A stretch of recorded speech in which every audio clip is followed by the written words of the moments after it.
The World Health Organization, National Institute of Nutrition, IMRC, Indian medical research centre ಇದನ್ನು research ಮಾಡಿ ಈ ಒಂದು ಆರ್ಟಿಕಲ್ಸ್ನ ಪೇಪರಲ್ಲಿ, ಟಿವಿಯಲ್ಲಿ, ಸೋಷಿಯಲ್ ಮೀಡಿಯಾದಲ್ಲಿ ಪೋಸ್ಟ್ ಮಾಡಿದ್ದಾರೆ.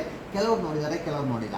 ನೀವು ಮೊಬೈಲ್ನ ಪರ್ಚೇಸ್ ಮಾಡುವಾಗ ಮೊಬೈಲ್ ಬಾಕ್ಸಲ್ಲಿ ಮ್ಯಾನ್ಯುವಲ್ ಬುಕ್ ಅಂತ ಕೊಟ್ಟಿರ್ತಾರೆ. ಪೇಜ್ ನಂಬರ್ 4ರಲ್ಲಿ how to use the mobile ಅಂತ 15 ಪಾಯಿಂಟ್ ಪ್ರಿಂಟ್ ಆಗಿದೆ. ಎಷ್ಟು ಜನ ಓದಿದಿರಿ? ಯಾರೂ ಓದಿಲ್ಲ. ಕರೆಕ್ಟ್. ನಾವು ಮೊಬೈಲ್ನ ಪರ್ಚೇಸ್ ಮಾಡುವಾಗ ಸೆಲ್ಫಿ ಯಾವ ಥರ ಬರ್ತದೆ, ಎಷ್ಟು ಮೆಗಾಪಿಕ್ಸೆಲ್ ಕ್ಯಾಮರಾ ಇದೆ, ಎಷ್ಟು ಬ್ಯಾಟ್ರಿ ಬ್ಯಾಕಪ್ ಇದೆ, ಯಾವ ಮಾಡಲು, ಯಾವ ಬ್ರ್ಯಾಂಡು ಎಲ್ಲ ನಾವು 1 ತಿಂಗಳಿಂದ 2 ತಿಂಗಳಿಂದ ಅದನ್ನು ಸ್ಟಡಿ ಮಾಡಿ ಮತ್ತೆ ನಾವು ಮೊಬೈಲ್ನ ಪರ್ಚೇಸ್ ಮಾಡ್ತೇವೆ. ಹೌದಾ ಅಲ್ವಾ? ಆದರೆ how to use the mobile ಅಂತ 99.9% ಜನ ಅದನ್ನು ಟಚ್ಚೇ ಮಾಡಿರೋದಿಲ್ಲ. ಅದನ್ನು ಒಂದು ಮೊಬೈಲ್ ಬಾಕ್ಸಲ್ಲಿ ಇರ್ತದೆ, ಇಲ್ಲ ಮೊಬೈಲ್ ಡಸ್ಟ್ಬಿನ್ನಲ್ಲಿ ಇರ್ತದೆ. ನನ್ನ ರಿಕ್ವೆಸ್ಟು ಅದನ್ನು ಓದಿ. ತುಂಬ ಜನ ಅದನ್ನು ಓದ್ತಾ ಇಲ್ಲ.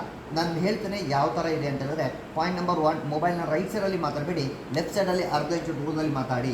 ಮೊಬೈಲ್ನ 15 ಸೆಂಟಿಮೀಟರ್ ದೂರದಲ್ಲಿಟ್ಟು ಇಯರ್ಫೋನ್ ಜೊತೆಗೆ ಮಾತಾಡಿ. ಮೊಬೈಲ್